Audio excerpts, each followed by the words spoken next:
Please please स्थान ग्रहण करें अपना। आज का कार्यक्रम में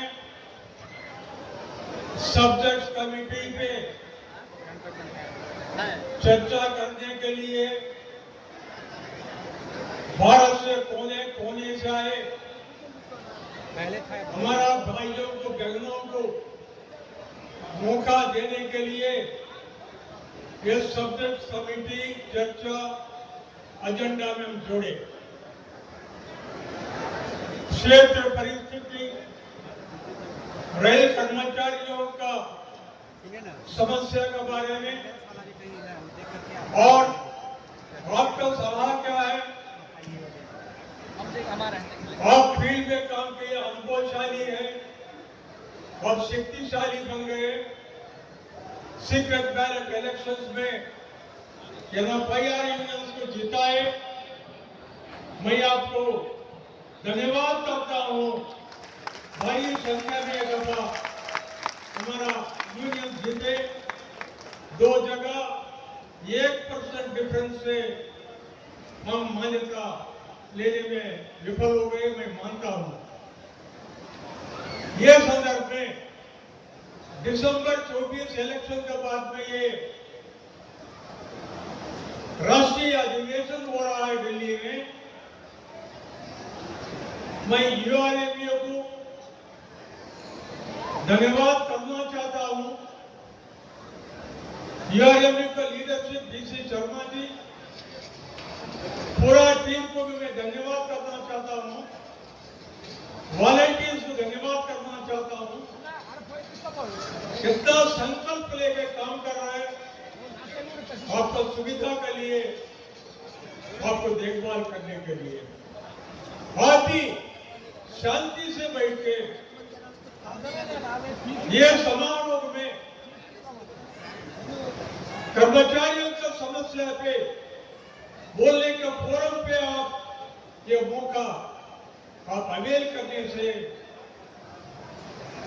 जब एनएफआईआर वो सब्जेक्ट्स पे, वो समस्या पे क्या करना है सोच के योजना बना सकते।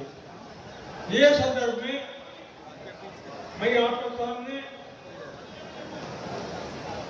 मेन सब्जेक्ट में जो प्रियोरिटी है वो आपके सामने संक्षिप्त रूप में 2 मिनट में बोलेगा।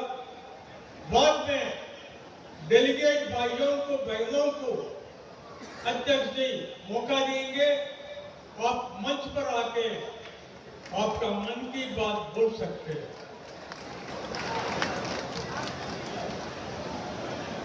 पहली टॉपिक पुराना पेंशन स्कीम। मैं ज्यादा बोलने का जरूरत नहीं। अध्यक्ष जी का संदेश में पुराना पेंशन स्कीम रिस्टोरेशन के डिमांड पे आपके सामने रखा। ये सब्जेक्ट पे पहली रिजोल्यूशन यही है। आपका ध्यान आकर्षित करने के लिए मैं हेडलाइन आपके सामने रखा। हाँ, नहीं फेसबुक लाइव में, दूसरी रिजोल्यूशन लाइव करेंगे तो इसको रख 8वां सेंट्रल पे कमीशन खड़ा करके छोड़ दो। 8वां सेंट्रल पे कमीशन के अगला सामने इस बार सीख रहे हैं यहाँ पर क्या प्रेजेंटेशन करना है। 326 कैटेगरी के इसमें सब वीडियो डाल रहा है। पे स्ट्रक्चर के बारे में जाएंगे अभी तो अलाउंसेस के बारे में, इंसेंटिव के बारे में और दूसरी फैसिलिटी के बारे में। यह भी एक रिजोल्यूशन है। आपका यूट्यूब स्पीच चाहिए।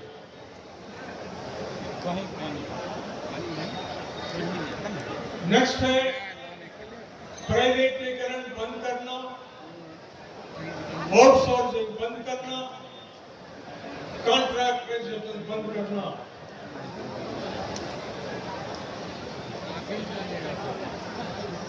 अगले प्रस्ताव, भारतीय रेल में जो वैकेंसीज है करीबन 1,70,000 वैकेंसी बढ़ने के लिए आज का जो सिस्टम है, सिस्टम में परिवर्तन लाके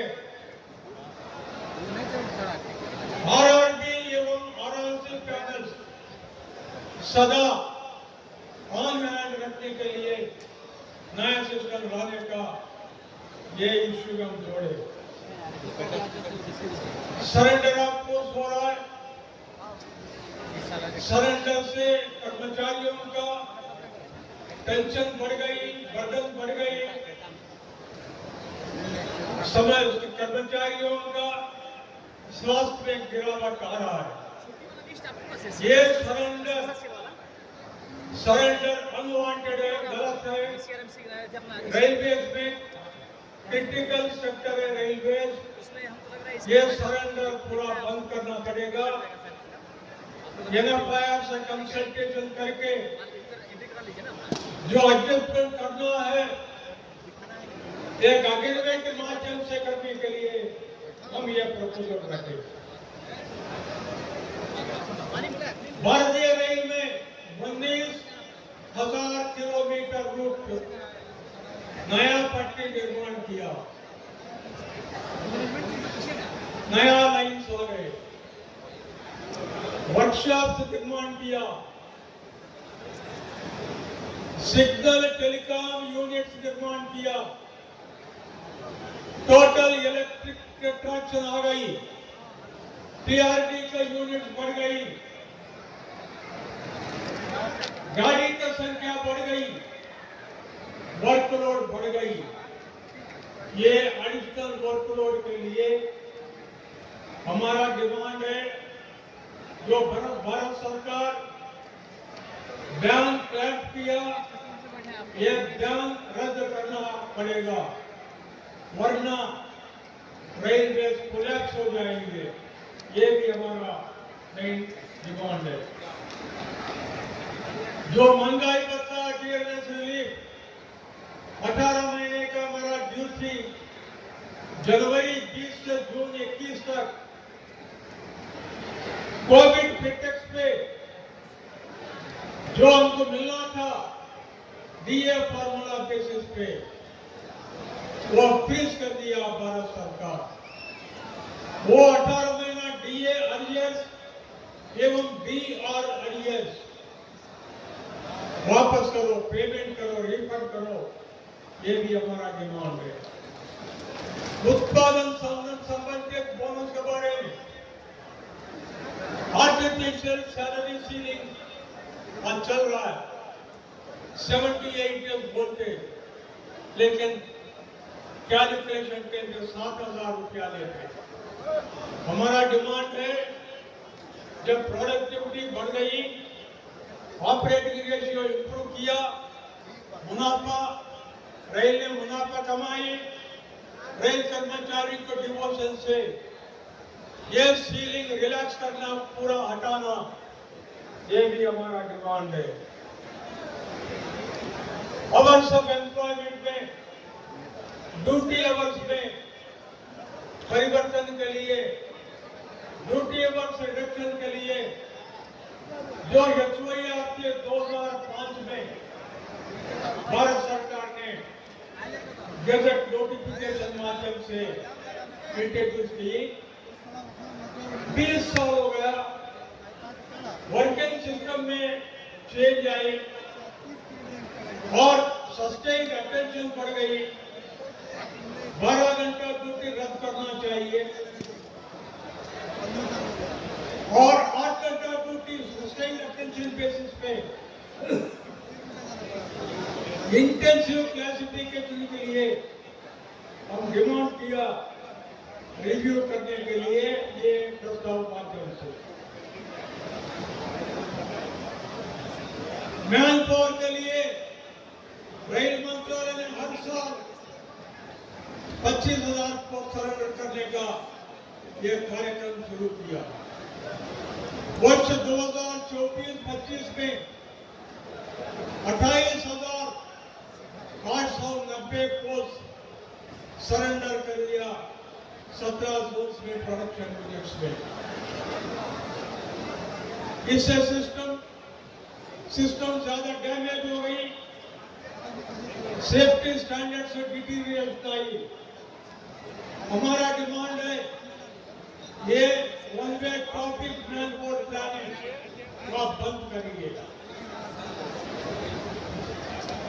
और रनिंग स्टाफ भाइयों का बहनों का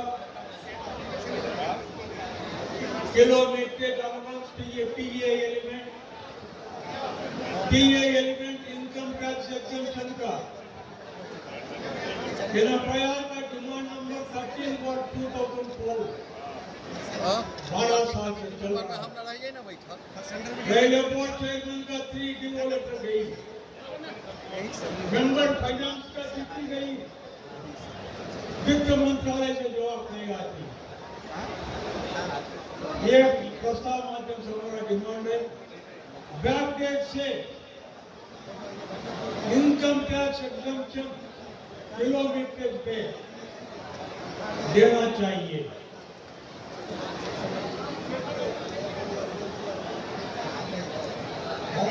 नेक्स्ट रिजोल्यूशन